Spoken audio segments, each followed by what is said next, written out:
कहानी लाल धागे का रहस्य। एक छोटे से गांव में रानी नाम की एक लड़की रहती थी। रानी बहुत ही सरल और सीधी सादी थी। गांव में एक बाबा जी रहते थे जो लोगों को भविष्य बताते थे और समस्याओं का समाधान करते थे। गांव के लोग उन पर बहुत विश्वास करते थे। एक दिन रानी के हाथ में अचानक दर्द होने लगा। उसने गांव के वैद्य को दिखाया, लेकिन कोई फायदा नहीं हुआ। दर्द बढ़ता ही जा रहा था। रानी बहुत परेशान थी।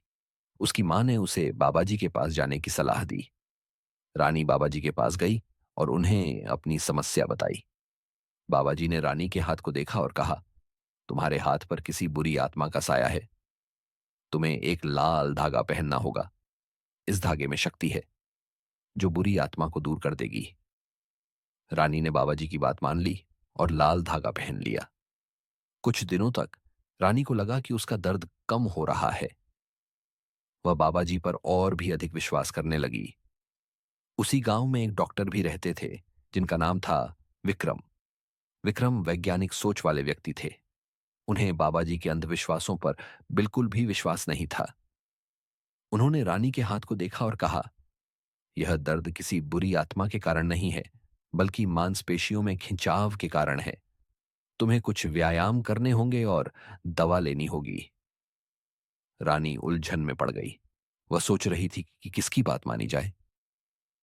डॉक्टर ने रानी को कुछ व्यायाम बताए और दवा दी। रानी ने नियमित रूप से व्यायाम किया और दवा ली। कुछ ही दिनों में उसका दर्द पूरी तरह से ठीक हो गया। रानी को समझ में आ गया कि लाल धागे में कोई शक्ति नहीं थी। उसका दर्द डॉक्टर के इलाज से ठीक हुआ था। उसने गांव के लोगों को भी बताया कि बाबा जी की बातें अंधविश्वास हैं। गांव के कुछ लोगों को रानी की बात समझ में आ गई, लेकिन कुछ लोग अभी भी बाबा जी पर विश्वास करते रहे। विक्रम ने गांव में एक जागरूकता अभियान चलाया जिसमें उन्होंने लोगों को वैज्ञानिक सोच के बारे में बताया। धीरे धीरे गांव के लोगों को समझ में आने लगा कि अंधविश्वासों में विश्वास करना गलत है। कहानी का संदेश। यह कहानी हमें सिखाती है कि हमें अंधविश्वासों पर आंख मूंद कर विश्वास नहीं करना चाहिए। हमें हमेशा वैज्ञानिक सोच और तर्क का उपयोग करना चाहिए।